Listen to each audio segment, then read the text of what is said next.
কি ব্যাপার মন্ত্রী, আজ এত দেরি হলো যে? একটু বাজারের দিকে গিয়েছিলাম। সে কি মন্ত্রী, মাইনে দেবার ভয়ে বাড়ির কাজের লোককে তাড়িয়ে দিয়েছেন নাকি? না মহারাজ, তা নয়, তবে কিনা তবে তবে কি মন্ত্রী? আসলে মহারাজ, গিন্নি কদিন যাবৎ বড্ড ইলিশ ইলিশ করছিল, তাই আমি নিজে গিয়ে তা বলবো কি মহারাজ, ইয়া বড় বড় ইলিশ ধরা পড়েছে। ধরা পড়েছে? বলেন কি মন্ত্রী, ইলিশা চোর না ডাকাত যে ধরা পড়বে? আগে ধরা পড়েছে মানে জেলেদের জালে উঠেছে। ভাই বলুন। সত্যি মহারাজ, এমন ইলিশ আমি বাপির জন্মে দেখিনি। আহা, আহা, কি তার সাইজ, কি তার চেকনাই, চোখে দেখলে মনটা একেবারে জুড়িয়ে যায় মহারাজ। চোখে দেখার বদলে চেখে দেখাটাই বোধ হয় বুদ্ধিমানের কাজ। যাকি, তা মন্ত্রী মশাই, আপনি কি আবার মন্ত্রিত্ব ছেড়ে ইলিশ মাছের ব্যবসা শুরু করবেন নাকি? এ কথা কেন বলছেন মহারাজ? বলছি কি আর সাধে মন্ত্রী, আপনি যেভাবে এই ইলিশ ইলিশ করে খেপে উঠেছেন তাতে কোনো কিছুই অসম্ভব নয়। ঠিক তা নয় মহারাজ, আসলে এটা ইলিশের মরশুম কিনা, যেখানেই যান শুধুই ইলিশ, শুধুই ইলিশের গল্প। আসলে এটা যে ইলিশের মরশুম সেটা না একেবারেই ভুলে গিয়েছিল। আপনি ঠিকই বলেছেন, এই সময় ইলিশের গল্প বন্ধ করা প্রায় অসম্ভব। তোরা যে যা বললিস ভাই, আমার শুধুই ইলিশ চাই। সকালে চাই, দুপুরে চাই, রাতেও ইলিশ চাই। আমার শুধুই ইলিশ চাই। মহারাজ, ইলিশ কিনে ফেরার পথে কত লোক যে দাম জিজ্ঞাসা করেছে, কি বলবো মহারাজ। তা আমার দরবার থেকে বাজারের দূরত্ব কত মহামন্ত্রী? প্রায় মিনিট 10 রাস্তা।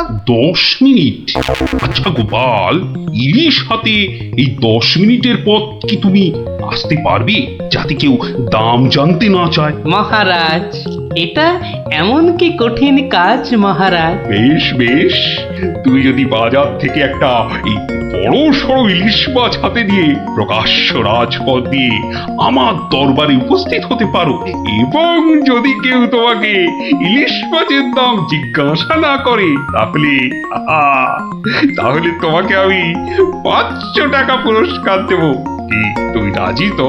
আমি রাজি মহারাজ। কিন্তু ভুল করেও কেউ যদি ইলিশের দাম জিজ্ঞাসা করে, তাহলে কিন্তু বুঝতেই পারছো, তোমার ওই 500 টাকা জরিমানা দিতে হবে। আর এটাই আমার শর্ত। আপনার শর্ত শিরোধার্য মহারাজ। আজ নির্ঘাত তুমি ঠকবে গোপাল, নির্ঘাত ঠকবে। পুরস্কার পাওয়া তো দূরের কথা, তুমি বরং জরিমানার 500 টাকা ট্যাঁকে গুজে মাছ কিনতে যাও। সে দেখা যাবে মন্ত্রী মশাই। তাহলে আমাকে মাছের দামটা দিন মহারাজ। ধন্যবাদ। এবার আমাকে তবে আসতে আজ্ঞা দিন মহারাজ। ঠিক আছে গোপাল, তাহলে শুভস্য শীঘ্রম, তুমি এখনই রওনা হয়ে যাও। আজ্ঞে মহারাজ, এই গেলুম আর এই এলুম। তোরা যে যা বললিস ভাই, আমার শুধুই ইলিশ চাই। সকালে চাই, দুপুরে চাই, রাতেও ইলিশ চাই। আমার শুধুই ইলিশ চাই। মন্ত্রী, বলতে আজ্ঞা হোক মহারাজ। আপনি আপনার বিশ্বস্ত কোনো লোককে পাঠান, যে গোপালকে অনুসরণ করবে আর রাজপথে যা যা ঘটেছে তার বর্ণনা দেবে। কিন্তু সাবধান, গোপাল যেন ঘুণাক্ষরেও কিছু টের না পায়। আপনি নিশ্চিন্তে থাকুন মহারাজ, আমি আমার সবচেয়ে বিশ্বস্ত অনুচরকে পাঠাচ্ছি। ফিরে এসে ও সবিস্তারে আপনাকে সব জানাবে। বেটা ধারের সব জারি জুরি আজই খতম হবে। ঠিক আছে, আমি তাহলে এখন একটু বিশ্রামে যাচ্ছি, আপনারাও আসুন।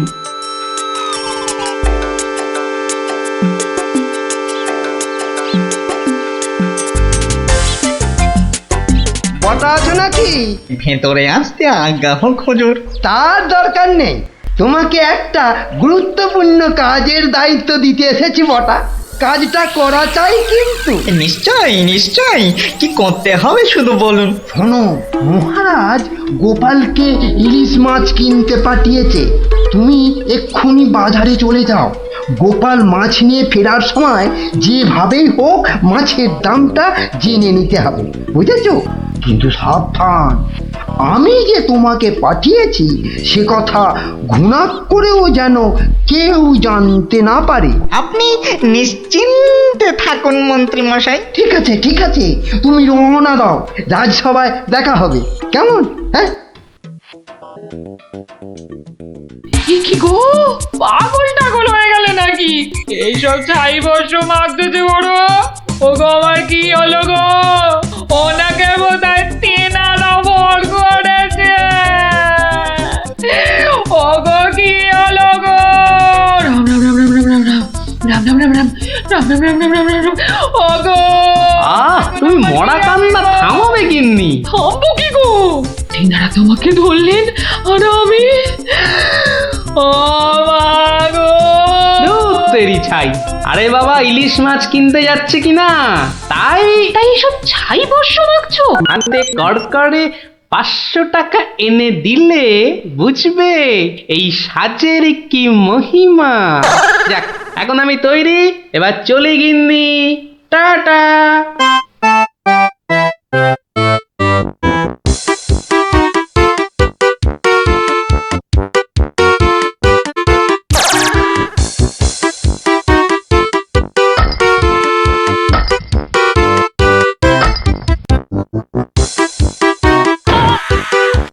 দেখ দেখ, লোকটা দিগম্বর, পাগলটাকে তো আগে কখনো দেখিনি। কিন্তু আমার যেন কেমন চেনা চেনা লাগছে। তা তো লাগবে, রাঁচি থেকে ফিরলি কি না?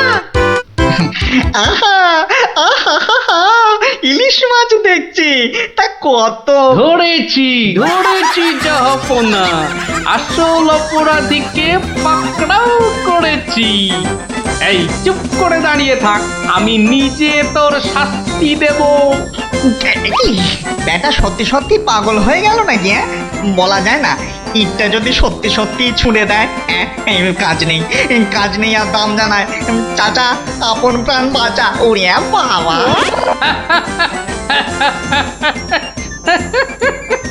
বেটা, ঘুঘু দেখেছো? ঘুঘুর ফাঁদ দেখনি? এই নির্ঘাত মন্ত্রী মশাইয়ের কাজ। না হলে আগ বাড়িয়ে কেন বলতে যাবে?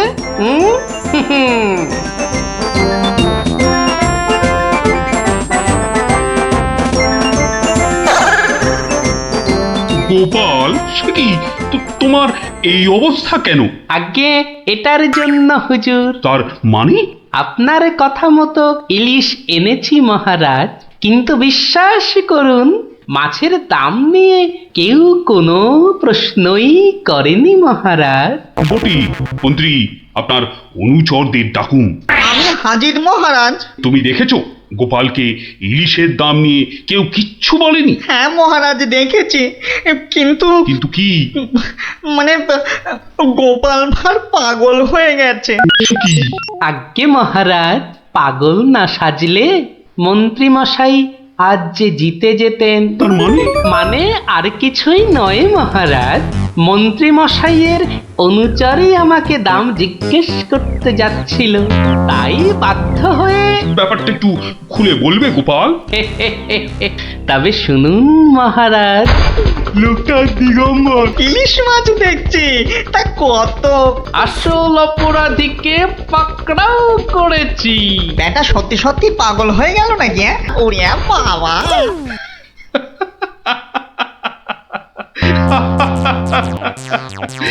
কি মন্ত্রী মশাই, গোপালের সঙ্গে আর লাগবে?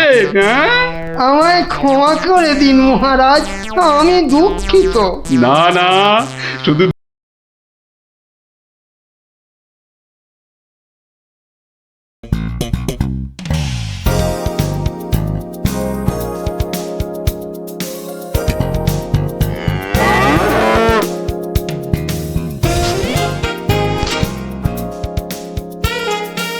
দিদি, এই দিদি, গোপাল দাদু, চল তাড়াতাড়ি। ও দেখো কাণ্ড, তোরা কোত্থেকে এসে জুটলি রে?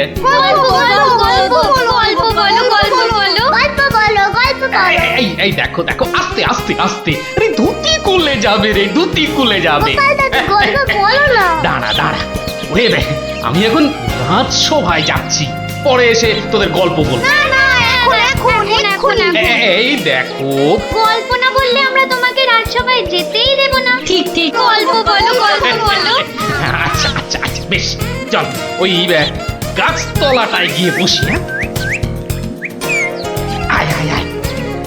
নাও এবার শুরু করো। শোন তো, তোরা তো ওই মুর্শিদাবাদের নবাবের কথা শুনেছিস? হ্যাঁ, এক ভীষণ হামখেয়ালি লোক, বুঝলি। হঠাৎ হঠাৎ তার মাথায় অদ্ভুত সব খেয়াল চাপে, আর তার জন্য মাথা খারাপ হয়ে যায় আমাদের মহারাজ ওই কৃষ্ণচন্দ্র। তো সেবার হলো কি,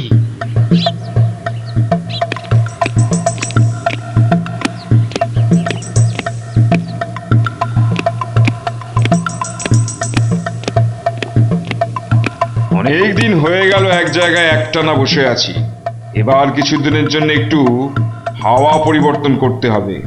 হুজির, জি আগে হুজুর, আমাকে কিছু বলবেন? মুর্শিদাবাদে অনেক দিন হলো পড়ে আছি, এবার আমি বেড়াতে বেরোবো, তার সাথে একটু শিকার করলে মন্দ হয় না।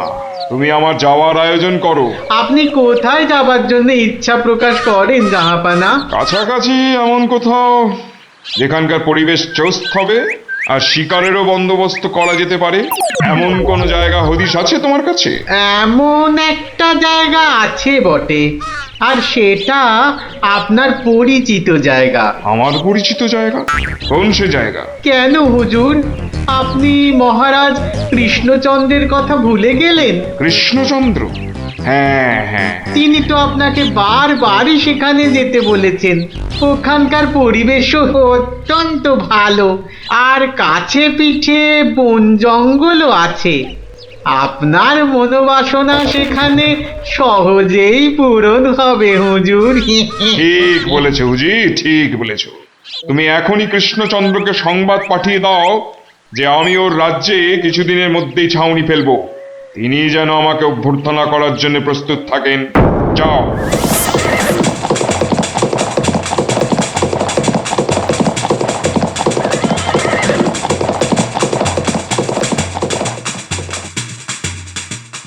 বন্ধুগণ, আজকে আমার কাছে একটা বড়ই গুরুত্বপূর্ণ খবর আছে। আর কয়েকদিনের মধ্যেই মুর্শিদাবাদের নবাব বায়ু পরিবর্তন করতে আমাদের রাজ্যে আসছেন। নবাব? মুর্শিদাবাদের নবাব? প্রচন্ড খেয়ালি মানুষ, কখন যে হঠাৎ করে কি চেয়ে বসবেন কিছুরই ঠিক নেই। আমাদের খুব সাবধানে ওনার যত্ন করতে হবে কিন্তু। হ্যাঁ, তাছাড়া উনি রাজসভায় আসবেন না, রাজধানীর উত্তর দিকে যে বিশাল অরণ্য আছে তার পাশে ছাউনি ফেলবেন, আর শিকারও করবেন। নবাবের আরাম বিরামের যাতে কোনো ত্রুটি না হয় সেজন্য আমরা সবাই সজাগ থাকব। আমি নিজে সব ব্যবস্থার তদারকি করব। আমোদ প্রমোদ, ভালো ভালো খাবার, সব কিছুর ব্যবস্থা রাখতে হবে। মহারাজ, খাবারের কথাই যখন উঠলো তখন একটা কথা জিজ্ঞাসা না করে পারছি না। ওহ, আবার কি কথা? বলে ফেলো, বলে ফেলো। মহারাজ, নবাব সাধারণত গোমাংসই খুবই পছন্দ করেন, কিন্তু এটা তো হিন্দু রাজ্য, এখানে গোমাংস তো পাওয়াও যাবে না। কিন্তু নবাব যদি জেদ ধরেন। খুবই গুরুত্বপূর্ণ প্রশ্ন করেছো মন্ত্রী। সেক্ষেত্রে আমাদের নবাবকে উত্তম রূপে খাসি আর মোরগের মাংস খাইয়ে মন ভরাতে হবে। এছাড়া আর উপায় কি? হ্যাঁ, আর তাতেও উপায় না হলে হাতের কাছেই তো আছে আমাদের কৃষ্ণনগরের বিখ্যাত সরপুরিয়া রাজভোগ। এর স্বাদে আর গন্ধে নবাব গোমাংসের কথা ভুলেই যাবে। ঠিক বলেছো গোপাল, নবাবের এমন খাতিরদারি করতে হবে যাতে সাপও মরে আর লাঠিও না ভাঙে। তাহলে আপনারা এবার তৈরি হয়ে নিন, আজ থেকেই কাজে লেগে পড়ুন, আর একদম সময় নষ্ট নয়।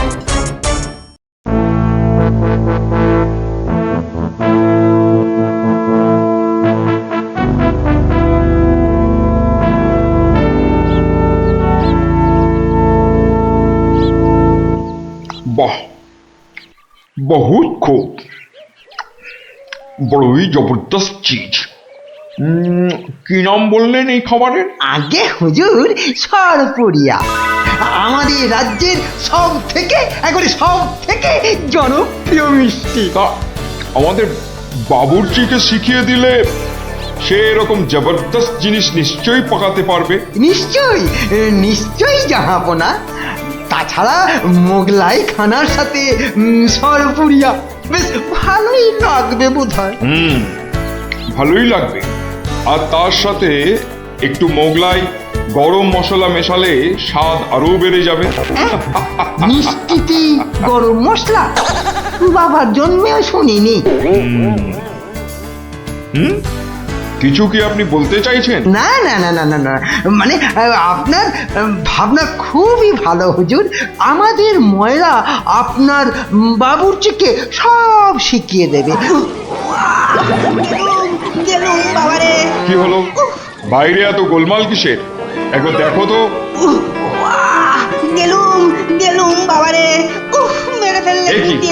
এ কি অবস্থা হয়েছে তোমার? কে এমন করলো? হুজুর ষাঁড়, ছাউনিতে ষাঁড় পড়েছে হুজুর, ষাঁড়। ষাঁড় এলো কোত্থেকে? কিচ্ছু বুঝতে পারছি না হুজুর, কোত্থেকে যেন এসে পড়েছে, পুরো শিবির একেবারে লন্ড ভন্ড করে দিচ্ছে হুজুর। ওই যে শুনুন আবার ডাকছে। ব্যাপারটা একবার নিজের চোখে দেখতে হচ্ছে। এই তোমরা সব চলো তো একবার দেখি। কোথায় কোথায় সেই বেয়াদব? আজকে আমি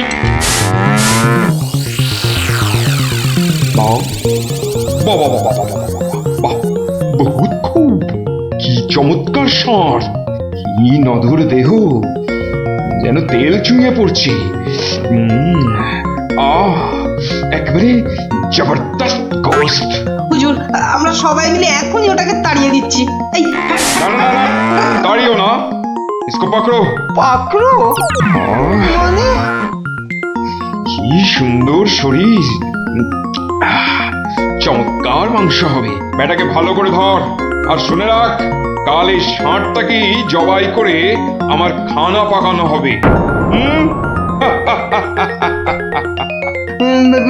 এই মাটি করেছে, এই যে মহারাজ কৃষ্ণচন্দ্রের পিতৃশ্রাদ্ধের বিশোৎসর্গ সার এবার নবাবের কবলে পড়েছে। ওর আর রক্ষে নেই। যাই তাড়াতাড়ি রাজসভায় যেতে হবে। খবরটা শুনলে মহারাজ নির্ঘাত মূর্ছা যাবেন। জাহাপনা, এবার আমাকে বিদায় দিন। রাজসভায় যেতে হবে, অনেক কাজ পড়ে আছে। হ্যাঁ, এবার আপনি আসুন। আর আগামীকাল আমি এখানে একটা বিরাট ভোজসভার আয়োজন করছি। কাল তাই আপনাদের মহারাজকে এখানে আসতে বলবেন। রাজাকে কাল আমি আদা দিয়ে ষাঁড়ের কোরমা খাওয়াবো, বুঝলেন? ঠিক আছে, সেলাম হুজুর। আদাব। আদাব আদাব। হ্যাঁ, আদা দিয়ে কোরমা হবে কাল।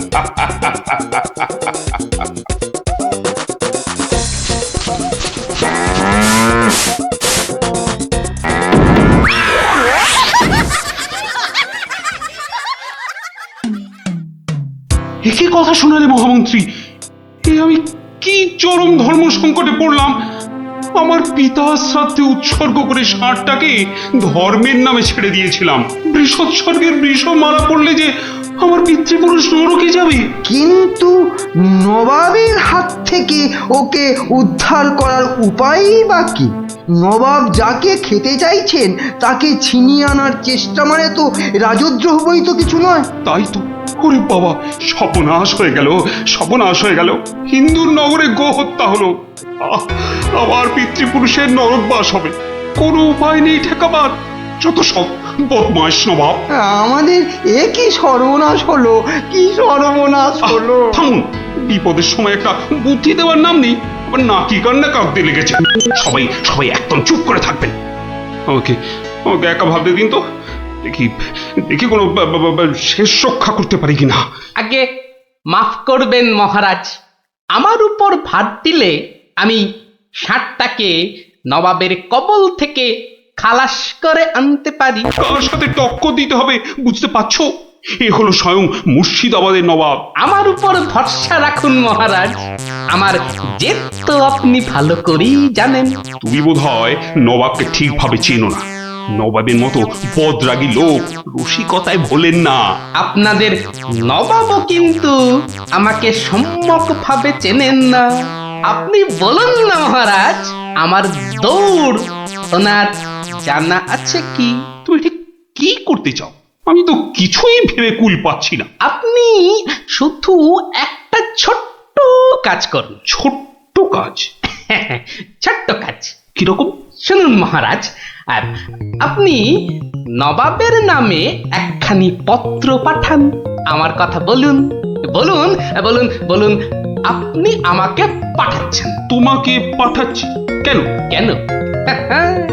স্রেফ নবাবের মনটা একটু ফুরফুরে করে দেবার জন্য আপনি আমাকে পাঠাচ্ছেন। গোপাল, আমার কিন্তু ভয় করছে। তুমি কাজ হাসিল করতে পারবে তো? ধরে নিন আপনার ষাঁড় আপনি ফেরত পেয়ে গেছেন। দেখুন এবার আপনার গোপালের খেল দেখুন। বেশ, তোমার কথা মতোই কাজ হবে।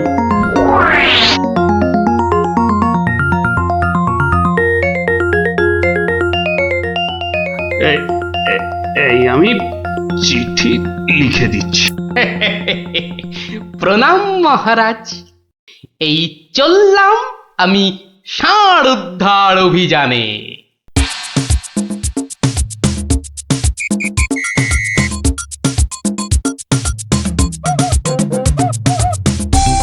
সেলাম হুজুর, আপনার চরণে এই দাসের শত কোটি সেলাম। আরে এ কে উজির? জাহাপানা, এ হলো গোপাল ভাঁড়, মহারাজ কৃষ্ণচন্দ্রের সভার একজন রসিক লোক। নবাবের দিল খুশ রাখবার জন্যেই রাজাজি একে পাঠিয়েছেন। দিলখুশ? বেশ বেশ। গোপাল, তোমার নাম আমি শুনেছি বটে।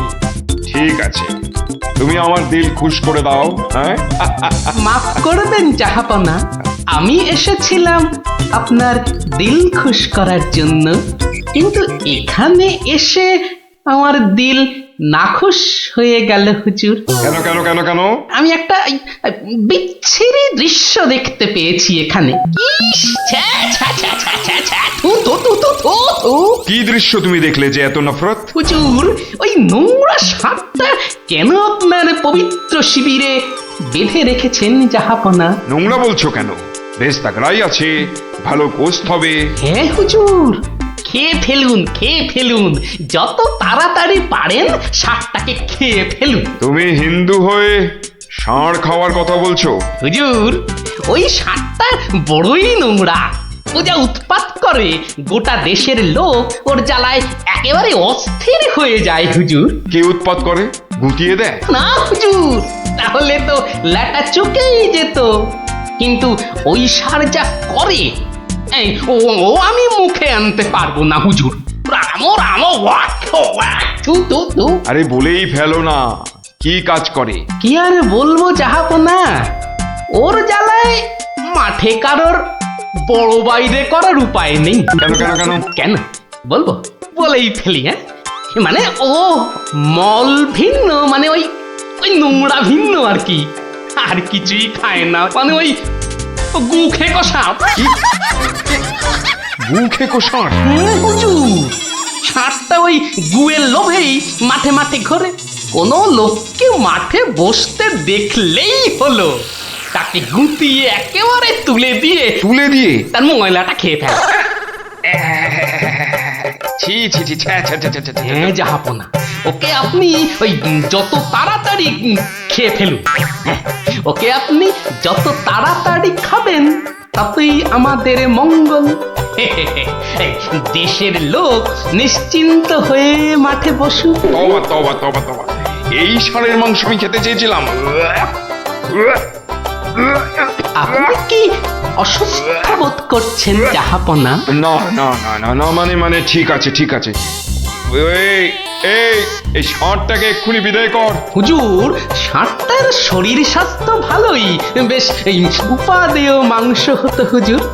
না হয় একটু ওই মলি খায় আর কি। না না না না, ওকে দূর করো, দূর করো।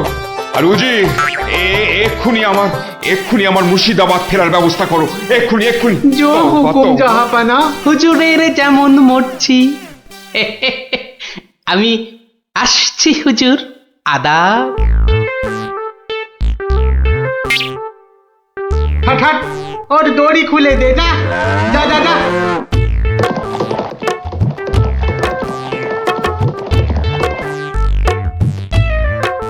ধন্য ধন্য তুমি গোপাল, চমৎকার চমৎকার তুমি। ভাবা যায় না তুই আজ আমাকে ধর্ম সংকট থেকে বাঁচালে। মন্ত্রী মন্ত্রী, গোপালকে 2000 টাকা পুরস্কার দাও এক্ষুনি। মহারাজের জয় হোক। ব্যাস, নবাব 60টাকে ছেড়ে দিয়ে মুর্শিদাবাদ পালালেন, আর আমাদেরও ঘাম দিয়ে জ্বর ছাড়লো। তোরা সব খুশি তো? হ্যাঁ, এবার তাহলে আমি রাজসভায় যাই। কাল কিন্তু আর একটা গল্প বলতে হবে। আচ্ছা বাবা, আচ্ছা, বলবো বলবো।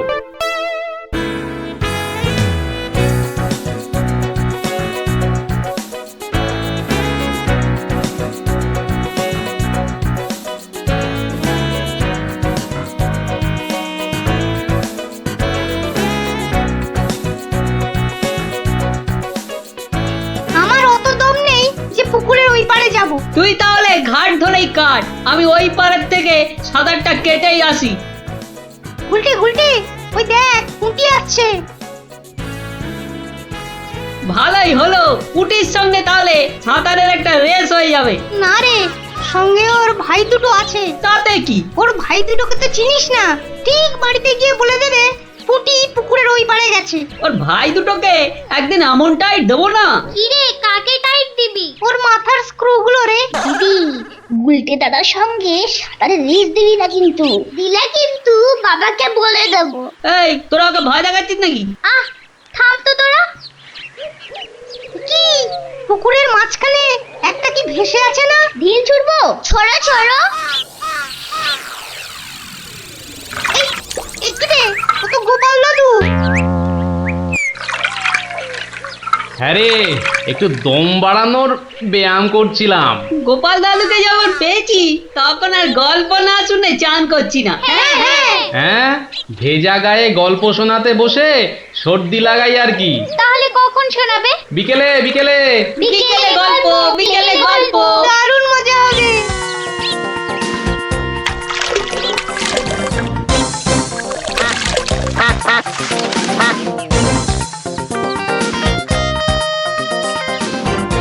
গোপাল দাদু আজ বড্ড দেরি করছে। ওরে সবুরে মেওয়া ফলে।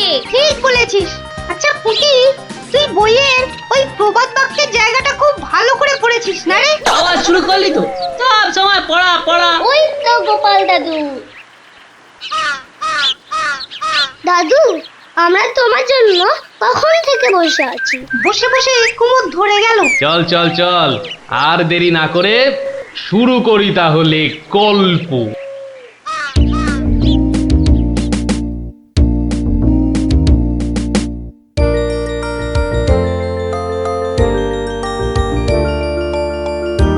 আজ বেশ চমৎকার হাওয়া দিচ্ছে। সত্যি তাই, আমার বেশ খিদে খিদে খিদে খিদে খিদে খিদে পাচ্ছে। তোমার সব সময় খাই খাই। তাহলে আমি এখন যাই।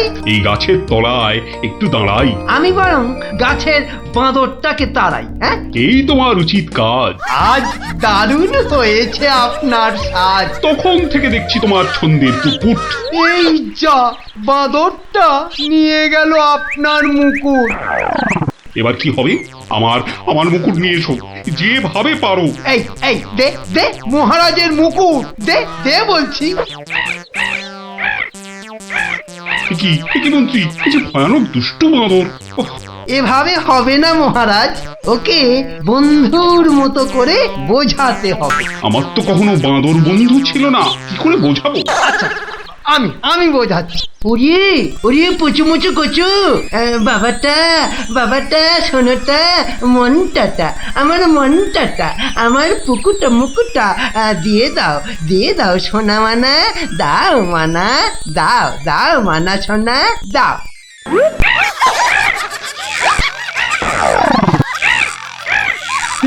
এই যে তোমাকে ভেঙাচ্ছে মন্ত্রী।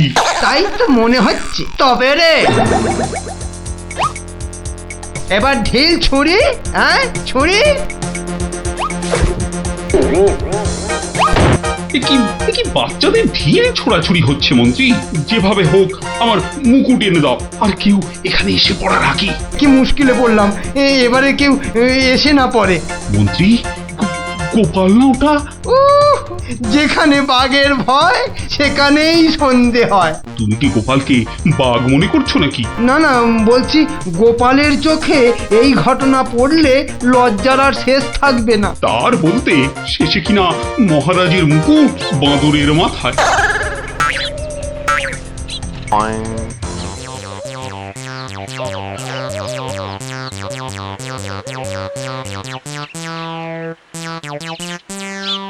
এ কি মহারাজ, লুকোচ্ছেন কেন? আহা, মন্ত্রী মশাই, আপনি আবার গাছে উঠছেন কেন? কি হয়েছে? ওহো, এই কাণ্ড! এতে লজ্জার কি আছে মহারাজ? যতই হোক বাঁদরটাই হচ্ছে মানুষের পূর্বপুরুষ। এত বকবক না করে বাঁদরটার মাথা থেকে মুকুটটা নিয়ে এসো দেখি। সে তো আনবই মহারাজ, তবে আপনার মতো গাছে উঠে নয়। ওই আমার মাথার পাগড়ি টান দিচ্ছ কেন? আরে মুখটা বন্ধ রেখে দেখে যান না মশাই। গোপাল, এটা কিন্তু বাড়াবাড়ি হয়ে যাচ্ছে বলে দিচ্ছি। বাড়াবাড়ি নয়, বাড়াবাড়ি নয়, বরং হচ্ছে বাঁদরের সঙ্গে মুকুটের ছাড়াছাড়ি। মহারাজ, আপনার মুকুট। আসি মহারাজ, এবার মাথায় মুকুট পরে বাইরে বেরোলে দয়া করে হাত দিয়ে ধরে রাখবেন। মন্ত্রী মশাই, আপনি বরং একটা দড়ি দিয়ে পাগড়িটা বেঁধে রাখবেন, কেমন? আসি।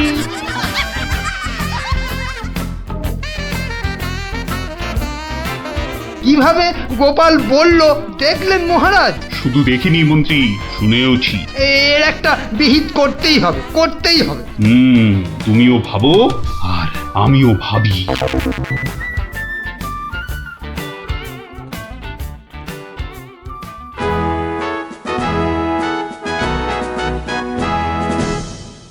আমি ভাবছি একটা কথা। কি কথা মহারাজ? আচ্ছা, গোপাল এখনো আসেনি তো? না মহারাজ। তাহলে বলি শোনো, একটা দারুণ বুদ্ধি মাথায় এসেছে। বলে ফেলুন মহারাজ। বলবো তো বটে, তো ভাবছি। আবার কি ভাবছেন মহারাজ? ভাবছি যা ভেবেছি তাতে গোপাল জব্দ হবে তো? তা যা বলেছেন মহারাজ, আসলে গোপাল হচ্ছে পাঁকাল মাছের মতো। এই ধরবেন ও দেখবেন সুরুত করে পিছলে বেরিয়ে গেছে। তাই ভাবছি, মানে শেষ রক্ষা হবে তো? আবার ভাবছেন মহারাজ? না না, অনেক ভেবেছি, আর একদম ভাববো না। তাহলে মহারাজ যা ফোন দিয়ে এঁটেছেন সেটা কি করবেন? তোমার উপর প্রয়োগ করে দেখাবো যত সব। আগে গোপালকে আসতে দাও, তারপর আস্তে আস্তে সইয়ে ওকে আমি জব্দ করব। ও গোপালের কথা ভেবে না আমার এখনই দারুণ আনন্দ হচ্ছে। কি নিয়ে মহারাজ মন্ত্রীর কানে গুজুর গুজুর করছেন? দেখতে হচ্ছে।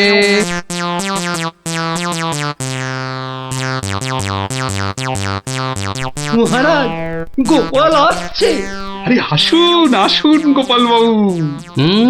জানতাম কোন ফোন দিয়েছে। দেখা যাক। একি মহারাজ, আমার মতো অধমকে কি বাবু বলাটা ঠিক হলো মহারাজ? বুদ্ধিতে তুমি শ্রেষ্ঠ, তাই তোমাকে বাবু না বললে অপমান করা হয় নাকি? গোপালের মান তার আবার অপমান, ঢং। মহারাজ, এই ছোট্ট একটা বলের মতো মানুষের যখন মানই নেই, তখন আবার অপমানের কথা আসছে কেন? ইস, তোমার যখন পছন্দ নয় তখন তোমাকে গোপাল বাবু বলবো না, কিন্তু তাহলে কি বলবো? কেন মহারাজ? ও তো আমাদের শুধু গোপাল নয়, একেবারে নাড়ু গোপাল। বাবা মন্ত্রী, এই এতক্ষণে একটা ঠিকঠাক কথা বলেছ, নাড়ু গোপাল। তা বাবা নাড়ু গোপাল, কাল রাতে একটা স্বপ্ন দেখেছি, আর সেই থেকে আমার ভাবনার আর শেষ নেই।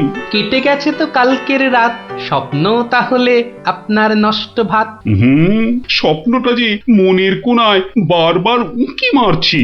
তাহলে মনের কোণের দরজাটা বন্ধ করে দিন। বলছো বটে, কিন্তু তোমায় যে না বলে স্বস্তি পাচ্ছি না। তবে ঝেড়ে কাশুন মহারাজ।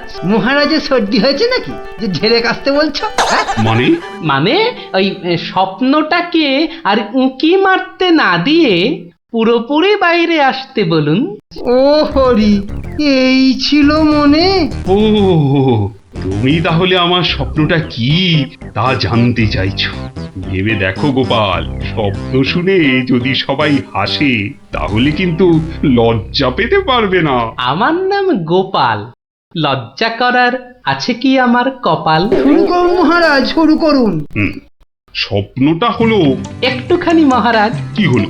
কিছু না মহারাজ, আসলে এটা তো স্বপ্ন, তাই চোখ খুলে শুনলে ঠিক বুঝতে পারবো না। তাহলে কি করে শুনবে? হ্যাঁ? তাই আমি চোখ বুজে আরাম করে শুয়ে মহারাজ। তাহলে শুয়ে পড়ো। যতই হোক আপনি স্বপ্ন দেখেছেন পালঙ্কে শুয়ে, তাই বলছি ওই নিদেন পক্ষে অন্তত একটা খাটে যদি পেতাম। যত সব। এই, কে আছো? একটা খাট নিয়ে এসো।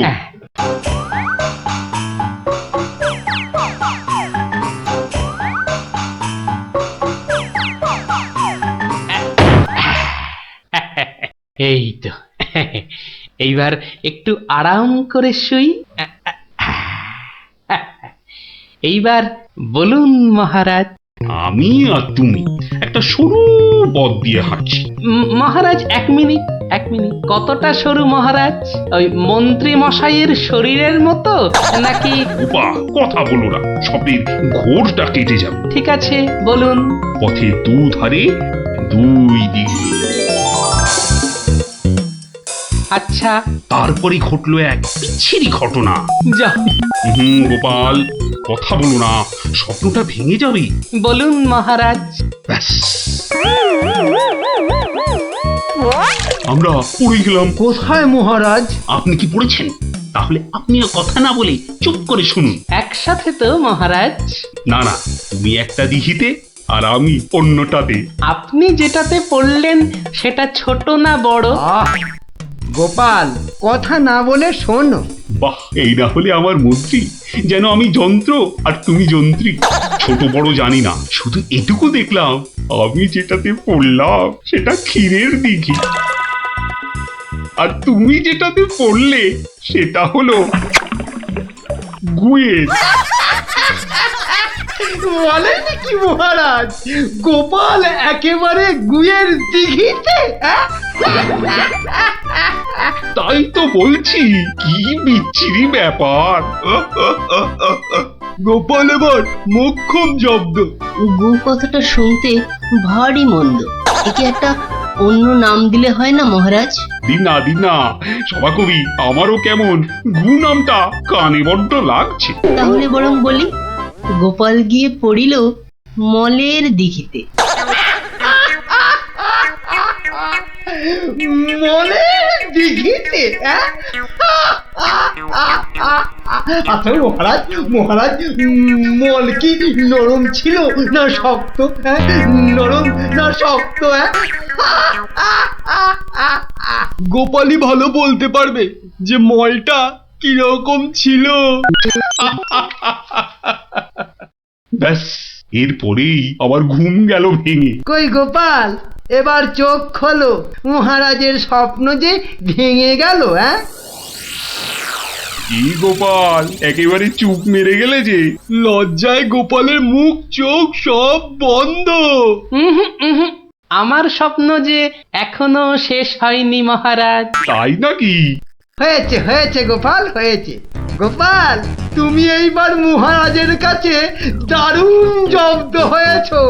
ওঠো, লজ্জার মাথা খেয়ে এবার বাড়ি যাও।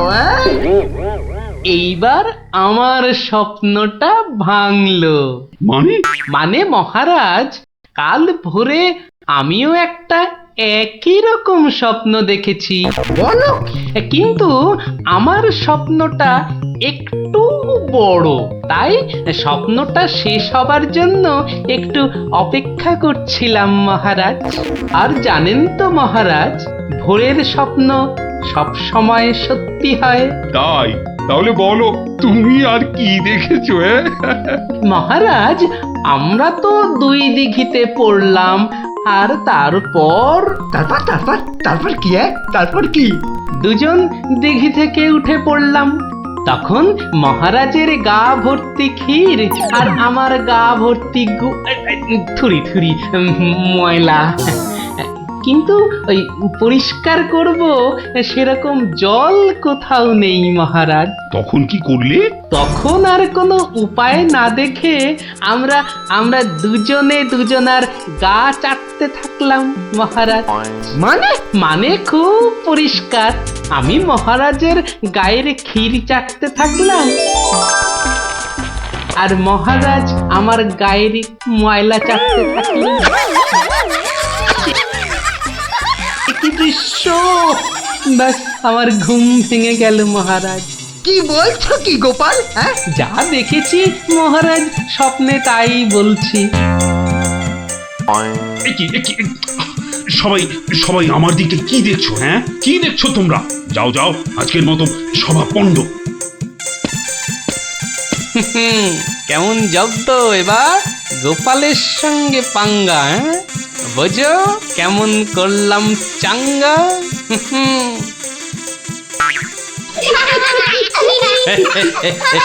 এই জন্য বলি, করতে গেলে ফাইট হতে হবে টাইট, বুঝলি? সত্যি গোপাল দাদু, তোমার জবাব নেই। আর একটা হবে নাকি দাদু? দিনে একটাই গল্প যথেষ্ট, আর নয়। তাই তো বলি গোপাল দাদু, আর তার গল্প শুনতে হবে অল্প স্বল্প। এই তো আমার গল্প শুনে শুনে দেখছি তোদেরও বুদ্ধিও খোলতাই হচ্ছে। হ্যাঁ